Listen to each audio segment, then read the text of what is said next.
प्रिय विद्यार्थियों, बीए द्वितीय वर्ष की जो आपका पहला चैप्टर चल रहा था गुलाम वंश, सल्तनत काल का गुलाम वंश।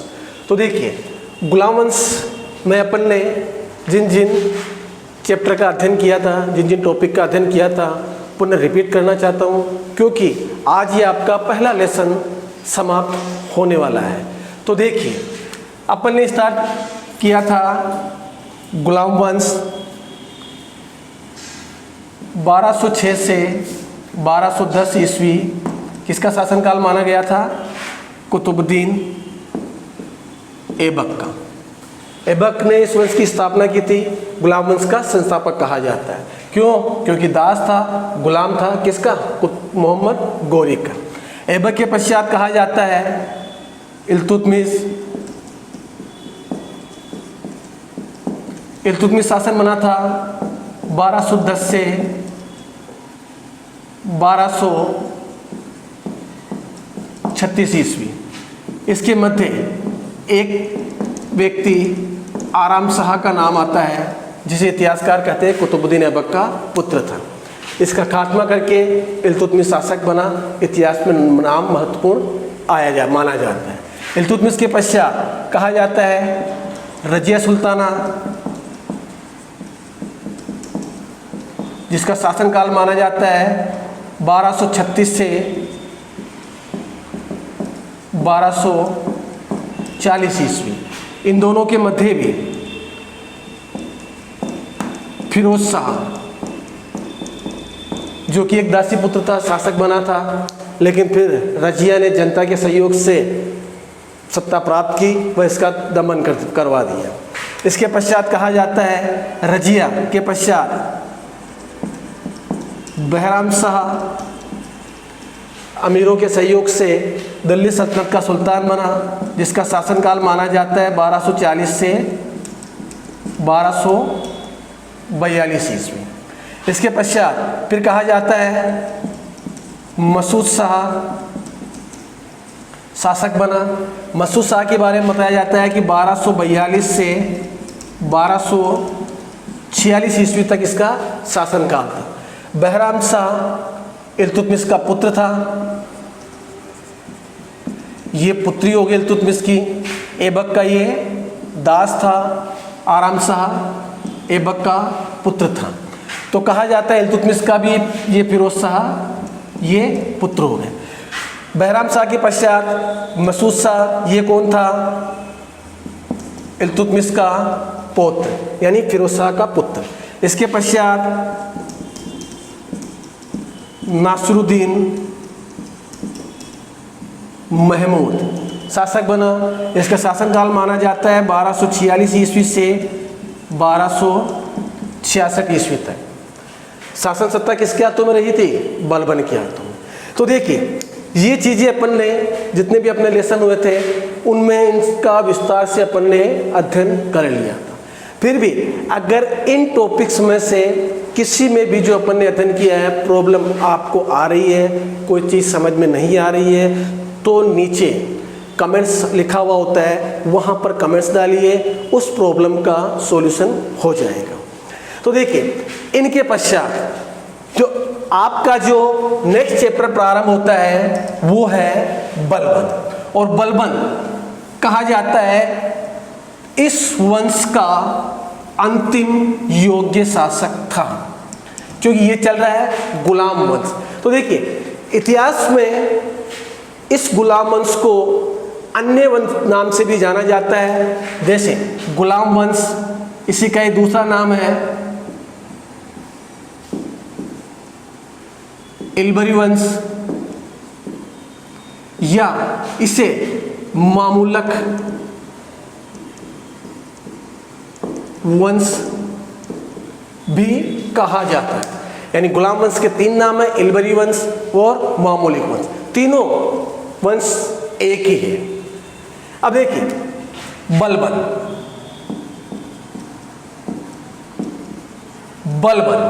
बलबन का शासनकाल माना जाता है 1266 ईस्वी से 1287 ईस्वी।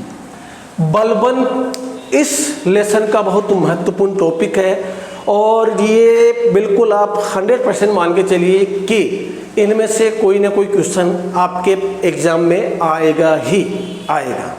तो देखिए, बलबन के बारे में कहा जाता है कि बलबन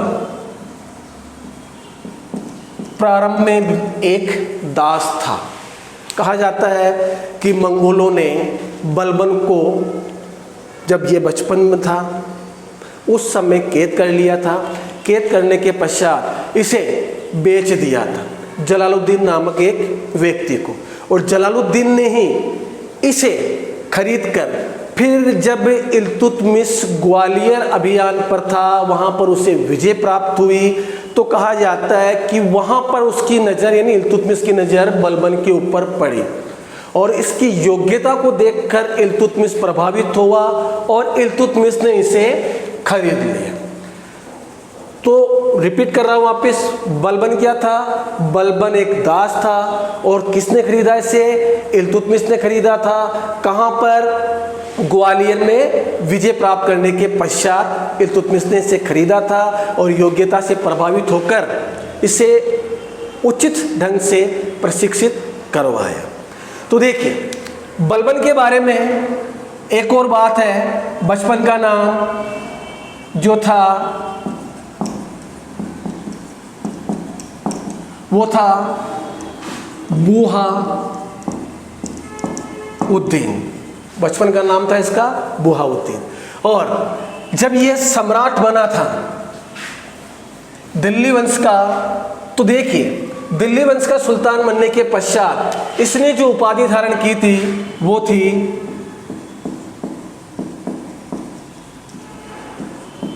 गियासुद्दीन बलबन। तो देखिए, एक ऐबक भी दास था, इल्तुतमिश भी दास था और इसके पश्चात ये बलबन आया है, तो बलबन भी गुलाम था। लेकिन इसने अपने शासनकाल के दौरान कई उल्लेखनीय कार्य ऐसे किए जिसकी वजह से इतिहास में इसका नाम सुनहरे अक्षरों में लिखा जाता है। कुछ प्रशासनिक कार्य किए, कुछ न्याय संबंधी कार्य किए, यानी जिसका वर्णन आप इस अध्याय में करेंगे।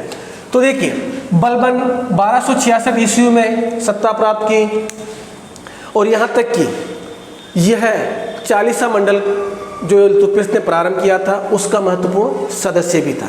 तो देखिए, इसके शासनकाल की जो घटनाएं थी, इसमें पहला है हिंदू सरदारों का दमन किया। क्या किया इसने? मुस्लिमों का सहयोग लेने के लिए हिंदू सरदार जो थे, राजपूत जो थे, उनका दमन करवाया। दूसरा,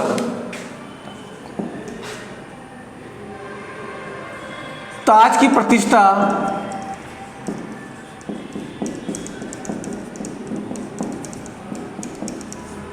स्थापित की। यानी कहा जाता है, जैसे इतिहासकार कहते हैं कि इल्तुतमिश के पश्चात जो दिल्ली सल्तनत में अराजकता का माहौल उत्पन्न हो गया था, जैसे फिरोज शाह शासक बना, फिर रजिया सुल्ताना बनी, 4 साल शासिका रही, उसके पश्चात बहराम शाह बन गया, फिर 2 साल शासक रहा, उसके पश्चात फिर मसूद शाह शासक बना। यानी इन शासक शासिकाओं के मध्य जो राजनीतिक अव्यवस्था का माहौल उत्पन्न हो गया था, उसके कारण कहा जाता है कि सुल्तान की जो प्रतिष्ठा थी वो बिल्कुल गिर गई थी। यानी सुल्तान का पद इतना सम्मानजनक नहीं रहा जितना इल्तुतमिश के समय था। तो बलबन ने क्या किया? बलबन ने ये किया कि भाई ताज की प्रतिष्ठा पुनः स्थापित करनी पड़ेगी, नहीं तो सुल्तान का जो पद है वो नाम मात्र का रहेगा, ना कोई उससे भयभीत होगा। तो ताज की प्रतिष्ठा स्थापित करने के लिए इसने निम्न कार्य किए, जिसमें पहला है राजा का देवीय सिद्धांत लागू किया। क्या किया? पहले इसने ताज की प्रतिष्ठा स्थापित करने के लिए राजा का देवीय सिद्धांत लागू किया। यानी क्या इसका तात्पर्य? इसका तात्पर्य है राजा ईश्वर यानी देवता का प्रतिनिधि है, क्या है, राजा ईश्वर यानी देवता का प्रतिनिधि है और जनता को इस राजा के आदेशों की पालना अनिवार्य रूप से करनी है। दूसरा, राजा की निरंकुशता पर बल दिया। निरंकुश शासक, जैसे आप उदाहरण ले सकते हैं उत्तरी कोरिया का जो शासक था किम जोंग, उसके जो मन में आ रहा है वो करता है। उसी प्रकार बलबन ने क्या किया, राजा की निरंकुशता पर बल दिया। निरंकुशता से तात्पर्य है कि जो उसके मन में आ रहा है, जैसा उसको उचित लग रहा है वो कार्य वो कर सकता है और कोई उसके विरोध स्वरूप विद्रोह नहीं कर सकता है, आंदोलन नहीं कर सकता है। तो देखिए, तीसरा, सिजदा पाबोस नोरोज लागू किया। देखिए, सिजदा, पाबोस और नोरोज, इसके बारे में समझ लें। सिजदा का तात्पर्य है कि सुल्तान को सम्मान देते हुए उसके सिर में लेटकर उसके पैरों को चूमना, तो ये हो गया सिजदा का तात्पर्य। पाबोस का तात्पर्य है कि पैरों को चूमना। नोरोज है पारसी एक त्योहार है, उसको अपने दरबार में लागू किया ताकि ताज की प्रतिष्ठा स्थापित हो। वापस रिपीट कर रहा हूँ, सिजदा सिर झुकाकर या पैरों में सिर रखकर सम्राट का अभिवादन करना, सुल्तान का अभिवादन करना। पाबोस पैरों को चूमकर सुल्तान का अभिवादन करना। और नोरोज है पारसी त्योहार। चौथा, खुद को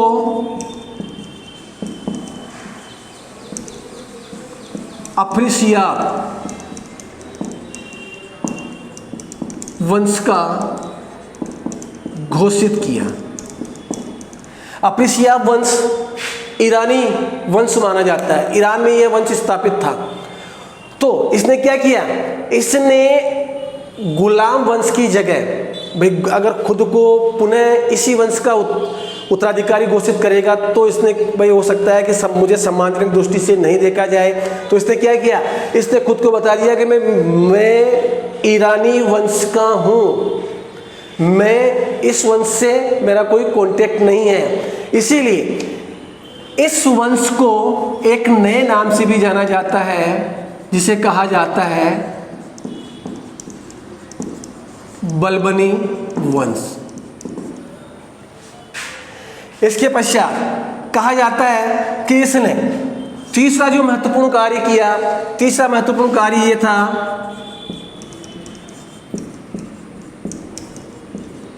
चालीसा मंडल का दमन। चालीसा मंडल आपको पता है महत्वपूर्ण का निशान भी लगाया था मैंने। इल्तुतमिश के ने अपने शासनकाल के दौरान 40 विश्वसनीय व्यक्तियों का एक समूह बनाया था जिसे कहा जाता है चालीसा मंडल या तुर्काने चहलकाने, और उसका बहुत महत्वपूर्ण सदस्य भी था ये बलबन। लेकिन इसने क्या किया, शासन सत्ता प्राप्त करने के पश्चात कुछ ही समय पश्चात इसने क्या किया, चालीसा मंडल का दमन कर दिया।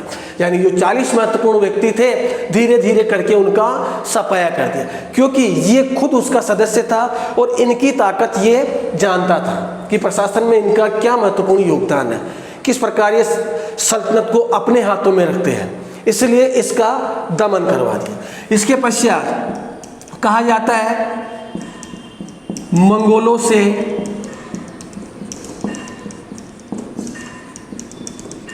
साम्राज्य की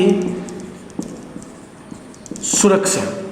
अब इसने क्या किया, इसने एक और महत्वपूर्ण कार्य किया कि दिल्ली सल्तनत पर लगातार मंगोलों के आक्रमण होते रहते थे। इल्तुतमिश के समय भी हुआ, रजिया सुल्ताना के समय भी हुआ। अब इसको पता था कि भाई मेरे साम्राज्य पर भी मंगोलों का आक्रमण होना है, तो इसने क्या किया, अपनी जो साम्राज्य की जो सीमाएं थी, जैसे मुल्तान है, दीपालपुर है, लाहौर है, उन साम्राज्य की जो सीमाएं थी उन सीमाओं पर इसने दुर्गों का निर्माण करवाया, वहाँ पर सैनिक रखे गए। इसके अलावा सैनिकों के ऊपर जो महत्वपूर्ण जिम्मेदारी दी गई थी देखरेख की, निर्देशन की, इसके दो पुत्र, एक था मोहम्मद और दूसरा था बुगरा खां, दोनों को दी गई। इस प्रकार इसने क्या किया, साम्राज्य की मंगोलों से रक्षा की। लेकिन कहा जाता है कि इसका एक पुत्र महमूद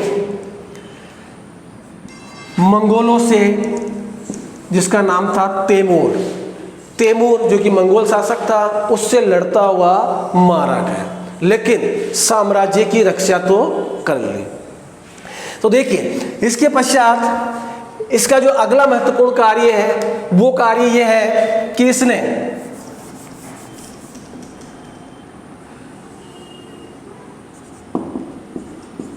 रक्त व लोह की नीति, 2 नंबर का महत्वपूर्ण क्वेश्चन है ये कि बलबन की रक्त व लोह की नीति से आप क्या समझते हैं। तो क्या किया इसने, रक्त व लोह की नीति का भी पालन किया। पालन इस प्रकार से इसने, जैसे जो राजपूत थे वो बार बार आक्रमण करते, या जो उसकी जो क्षेत्र थे वहाँ पर आक्रमण करते, लूटमार करते थे। इसके अलावा एक और थे जो सबसे महत्वपूर्ण थे,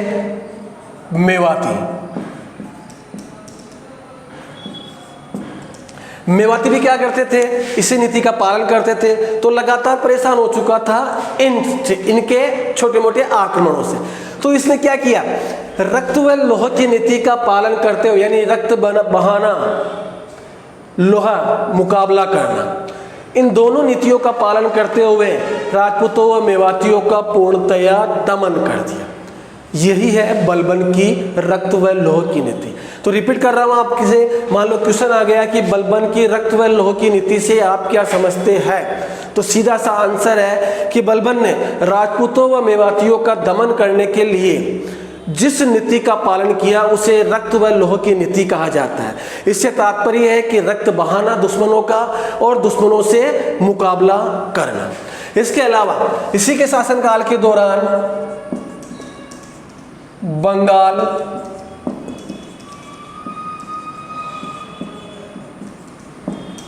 अभियान,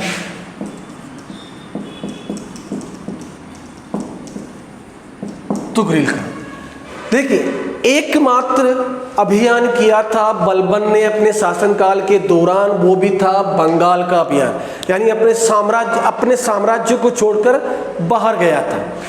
तो इस अभियान का बहुत ही महत्वपूर्ण स्थान माना जाता है। तो देखिए, कहा जाता है कि यहाँ पर जो तुगरिल खां था सूबेदार, उसने बलबन की अधीनता स्वीकार कर रखी थी, लेकिन उसने क्या किया, धीरे धीरे खुद को स्वतंत्र घोषित कर दिया और मुगीसुद्दीन की उपाधि धारण कर ली। और बलबन को जब ये पता चला कि भाई अपना जो अधीनस्थ था उसने खुद को स्वतंत्र घोषित कर दिया, तो उसने क्या किया, उसने अपने ही एक सैन्य अधिकारी अमीन खां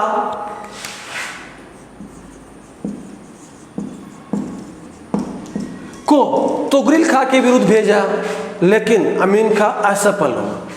बलबन क्रोधित हुआ, हत्या करवा दी अमीन खां की। इसके पश्चात एक और सैन्य अभियान भेजा, वो भी असफल रहा, उस सैन्य अधिकारी की भी हत्या बलबन ने करवा दी। फिर बलबन क्रोधित हुआ, क्रोधित होने के पश्चात उसने क्या किया, उसका जो पुत्र जिंदा था बुगरा खां, इस बुगरा खां को अपने साथ लेकर बंगाल अभियान पर निकल गया। और कहा जाता है इस बंगाल अभियान के दौरान उसने तुगरिल खां का वह इसके जो सगे संबंधी थे उनका इतना निर्ममता पूर्वक दमन किया कि इतिहास में बहुत ही मशहूर दमन माना जाता है।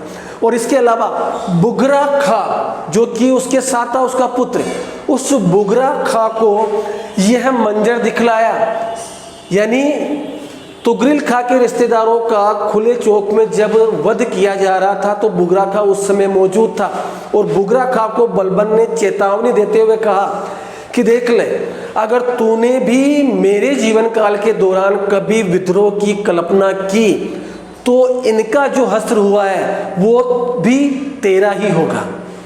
तो कहा जाता है कि बुगरा खां इतना भयभीत हुआ कि वो उसने जीवन में कभी भी सुल्तान बनने की इच्छा ही त्याग दी।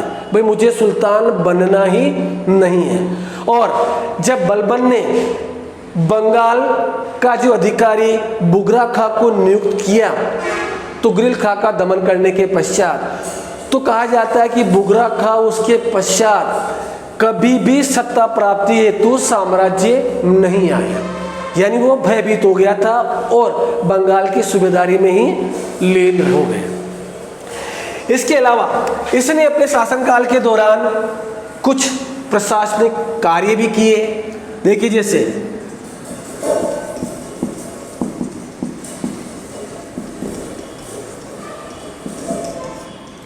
प्रशासन संबंधी कार्य, जिसमें से पहला है सैन्य विभाग का पुनर्गठन किया। तो क्या किया इसने? सैन्य विभाग का पुनर्गठन किया और पुनर्गठन करके दीवान-ए-आरिज, क्या है ये? सैन्य विभाग का नाम, प्रत्यक्ष विभाग खोल दिया, दीवान-ए-आरिज। और इसके अलावा इसने क्या किया? सेना का पुनर्गठन करते हुए पहला तो प्रत्यक्ष विभाग खोल दिया, दीवान-ए-आरिज। उसके अलावा सैनिकों की संख्या में वृद्धि की, सैनिकों को प्रशिक्षित करवाया और यहाँ तक कि सैनिकों का मनोबल बढ़ाने के लिए उनके वेतन में भी वृद्धि की और सैनिकों का बार बार भेष बदलकर ये निरीक्षण भी करता था कि वास्तव में सैनिक काम कर भी रहे हैं या नहीं। तो इस प्रकार इसने अपने सैन्य विभाग का पुनर्गठन कर अपनी सैन्य स्थिति मजबूत की। इसके अलावा गुप्तचर विभाग की स्थापना की, जिसका नाम है दीवान-ए-बरीद। प्रत्यक्ष में गुप्त सूचनाएं प्राप्त करनी है समय से पहले ही, उसने गुप्तचर व्यवस्था को मजबूत करने के लिए इसने क्या किया? दीवान-ए-बरीद नामक गुप्तचर विभाग की स्थापना की, जिसका मुखिया कौन होता था? बरीद, ताकि गुप्त सूचनाएं समय से पहले से मिल सके। इसके अलावा न्याय संबंधी सुधार, इसने न्याय व्यवस्था में भी सुधार किए और इसकी न्याय व्यवस्था कठोर थी। और बलबन खुद कबूल करता है कि क्रूर से क्रूर व्यक्ति भी अगर मेरे सामने आ गया और सिद्ध हो जाता है कि वो अपराधी है तो उसका भी भयभीत होना निश्चित है, यानी दंड व्यवस्था कठोर की। तो सीधा सा सिंपल है, इसमें क्या है? न्याय व्यवस्था में सुधार करते हुए क्या किया? उसे कठोर बना दिया। और इस प्रकार प्रशासनिक कार्य और निम्न कार्य करने के पश्चात 1287 ईस्वी में इसकी मृत्यु हो गई। इसकी मृत्यु के पश्चात जो इतिहासकार है, जैसे जिसका नाम है जियाउद्दीन बर्नी, जियाउद्दीन बर्नी कहता है कि जनता में यह इतना लोकप्रिय था कि इसकी मृत्यु के 40 दिनों के पश्चात तक जनता शोक मनाती रही। इसके अलावा त्रिपाठी ये क्या कहता है? ये कहता है बलबन के लिए कि उसमें वह एक उत्तम अभिनेता था। इसके अलावा 1287 ईस्वी में इसकी जब मृत्यु हो जाती है तो मृत्यु के पश्चात इसके जो अगले उत्तराधिकारी है उसका वर्णन होगा अगले लेसन में। तो एक बार वापस रिपीट करना चाहता हूँ। गयासुद्दीन बलबन 1266 ईस्वी में शासक बना। शासक बनने के पश्चात इसने जो कार्य किए, जो घटनाएं थी शासन काल की, वो थी हिंदू सरदारों का दमन किया। दूसरा, ताज की प्रतिष्ठा स्थापित की। किस प्रकार? राजा का देवी सिद्धांत लागू किया, राजा की निरंकुशता पर बल दिया, यानी राजा देवता के समान है। सिजदा, पाबोस व नौरोज लागू किया। खुद को अफ्रेशिया वंश का घोषित किया, ईरानी वंश माना जाता है। इसके अलावा इसने क्या किया? 40सा मंडल का दमन किया। इसके अलावा एक पॉइंट और जोड़ सकते हैं, हंसी मजाक पर रोक, यानी ताज की प्रतिष्ठा जो स्थापित की थी उसमें एक टॉपिक आप और जोड़ सकते हो, हंसी मजाक पर प्रतिबंध, यानी दरबार में बिल्कुल हंसी मजाक पर प्रतिबंध लगा दिया। और यहाँ तक कि कहा जाता है कि कोई भी व्यक्ति अब चाह कर भी बिना सुल्तान की अनुमति के सुल्तान से नहीं मिल सकता था। एक उदाहरण देते हैं कि एक व्यापारी था, वो उसने सुल्तान से मिलने की अभिलाषा जाहिर की थी और अपनी जीवन भर की कमाई बदले में देने की पेशकश की थी, तो भी बलबन ने मिलने से मना कर दिया, जो क्या दर्शाता है? ताज की प्रतिष्ठा। हंसी मजाक पर प्रतिबंध लगा दिया, हंसी मजाक बिल्कुल भी नहीं करनी है। यहाँ तक कि जब मोहम्मद, जो कि बलबन का पुत्र था, मोहम्मद की मृत्यु की सूचना बलबन को मिलती है। बलबन उस समय भरे दरबार में था और फिर भी उसके चेहरे पर कोई परिवर्तन नहीं आता है, कोई हाव भाव प्रकट नहीं करता है, बल्कि बहुत ही प्रिय पुत्र था मोहम्मद उसका। और ऐसा कहा जाता है कि इसके पश्चात जब बलबन अकेला होता था अपने दरबार में, अपने महल में, तो महल में कहा जाता है, जैसा इतिहासकार कहते हैं, रातों को बुरी तरह से रोता था। किसकी याद में? अपने पुत्र मोहम्मद की याद। लेकिन दरबार में उस समय उसने आंसू भी नहीं टपकाया। क्यों? क्योंकि ताज की प्रतिष्ठा स्थापित करनी थी। इसके अलावा 40सा मंडल का दमन किया। 40सा मंडल का सदस्य था, खुद भी उनकी ताकत को जानता था, अतः इसलिए इनका पहले दमन करवाया। मंगोलों से साम्राज्य की सुरक्षा कैसे की? मोहम्मद व बुगरा खां को सीमावर्ती एरियो में तैनात किया, दुर्ग बनाए, अतिरिक्त सैनिक तैनात किए। हालांकि मोहम्मद मंगोलों से साम्राज्य की रक्षा करता हुआ मारा गया। इसके अलावा नेक्स्ट पॉइंट है रक्त व लौह की नीति। मेवातियों व राजपूतों का दमन करने के लिए जिस नीति का पालन किया उसे कहा जाता है रक्त व लौह की नीति। बंगाल अभियान, तुगरिल खां का निर्ममता पूर्वक दमन किया। दमन करने के पश्चात बंगाल पर अपने पुत्र बुगरा खां को नियुक्त कर दिया। इसके पश्चात जो प्रशासनिक संबंधी कार्य थे, सैन्य विभाग का पुनर्गठन किया। पुनर्गठन करने के पश्चात पृथक से एक नया विभाग खोला जिसका नाम है दीवान-ए-आरिज, और सैनिकों की संख्या में वृद्धि की। यूरोपीय सैनिकों को प्रशिक्षित दिलवाया और खुद समय समय पर उनका निरीक्षण करता था। इसके अलावा गुप्तचर विभाग की स्थापना की, जिसे पृथक से एक नया विभाग खोला जिसे कहा जाता है दीवान-ए-बरीद। इसका मुख्य कार्य था गुप्त सूचनाएं बलबन तक पहुंचाना। इसके अलावा न्याय संबंधी सुधार में क्या किया? न्याय प्रक्रिया को कठोर कर दिया। तो आज के इस लेसन में आपका ये पहला लेसन